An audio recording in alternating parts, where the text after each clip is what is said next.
Imagine an army stranded deep in enemy territory, stretched thin, battling not just an unseen enemy, but also hunger, fatigue, and despair. It's September 19, 1777, on the brink of a confrontation that could change the fate of a war and the course of a nation. Welcome to the Battle of Freeman's Farm, one of the most intense and dramatic turning points in the American Revolutionary War. What happened in these dense forests? Why did seasoned soldiers falter, and what daring moves tipped the scales?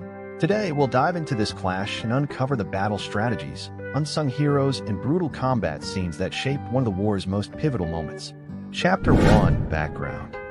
The American Revolutionary War was a test of endurance, not just on open battlefields, but in the forests and ravines of America's rugged terrain.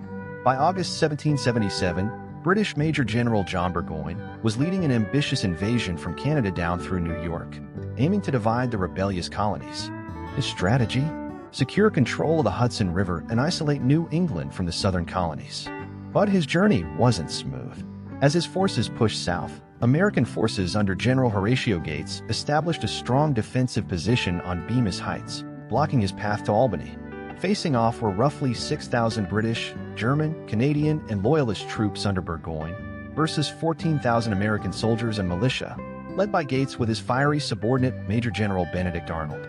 It was a conflict of both numbers and personalities. Gates, a cautious and reserved former British officer, favored a defensive stance, but his second-in-command, Benedict Arnold, was eager to fight. Arnold's fierce and unpredictable nature would soon prove crucial as British forces advanced. Chapter 2: The British Plan to Encircle. Burgoyne's grand plan was simple yet bold. Use three main divisions to encircle the American positions on Bemis Heights.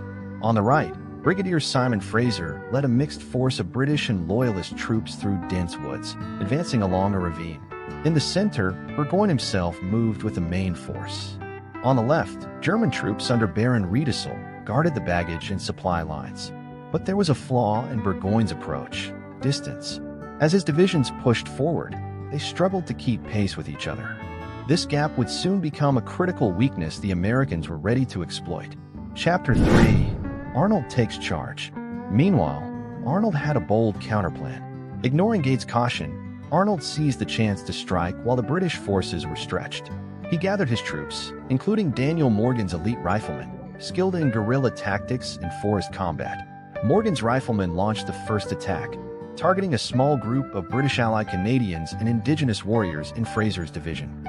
The British attempted to regroup, but the Americans, with their sharpshooting riflemen, pressed forward. Chapter 4: Freeman's Farm Engulfed. As more American troops joined a fight, Burgoyne's forces found themselves overwhelmed. Arnold's division managed to wedge themselves between Fraser's troops on the right and Burgoyne's center force, taking the British by surprise. This gap in the British line turned Freeman's Farm into a blood-soaked battlefield. With every charge and countercharge, Freeman's Farm transformed into a chaotic maze of smoke and fire. For hours, both sides fought fiercely, neither willing to give an inch. Veteran British soldiers later recalled the intense hand-to-hand combat, describing it as some of the heaviest fighting they had ever faced. Chapter 5: The American Push and British Desperation. One of the battle's most pivotal moments came when General William Phillips, a seasoned artillery officer, led a bayonet charge to relieve the hard-pressed 62nd Regiment, which had taken severe casualties. The British forces were exhausted, having lost 600 men to casualties, a staggering blow they could ill afford. In contrast, the Americans, driven by Arnold's relentless energy, continued their assault, pushing the British closer to a breaking point. But Gates, still on Bemis Heights, refused to send reinforcements. Some say this decision kept the British from total collapse that day. If Gates had committed his reserves, the British might have been decisively defeated. Chapter 6: Riedesel's Last-Minute Rescue. Just as the British center was about to crumble, Baron Riedesel and his German troops arrived, executing a perfectly timed flank attack. Riedesel's artillery unleashed a devastating barrage, buying the British just enough time to stabilize their line. As darkness fell, the Americans, exhausted and short of ammunition, began to withdraw. The British held the field, but at a heavy cost. Over 600 British and only 350 American soldiers lay dead or wounded, a difference that would haunt Burgoyne as he pondered his next move. Chapter 7: Turning Point. Despite technically holding the ground, Burgoyne's victory at Freeman's Farm was Pyrrhic. His forces were depleted, supplies were dwindling, and morale was plummeting. Worse yet, the Americans were emboldened.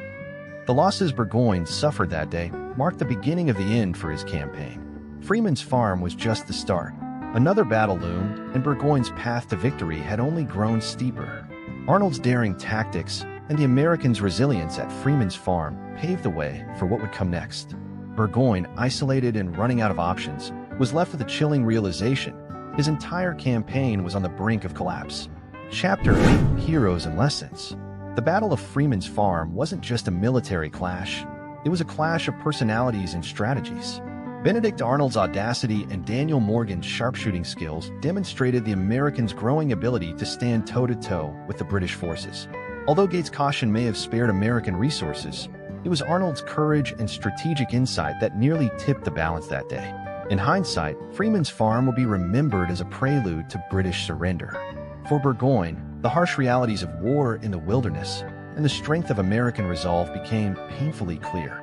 Freeman's Farm didn't just shape the outcome of the Revolutionary War. It cemented the idea that America could and would fight for its independence, no matter the cost. As the smoke cleared and the casualties counted, one thing was certain: this battle was just the beginning. Stay tuned for more on the Revolutionary War's key battles that forged a nation. Thank you for watching, and don't forget to like, share, and subscribe for more historical deep dives.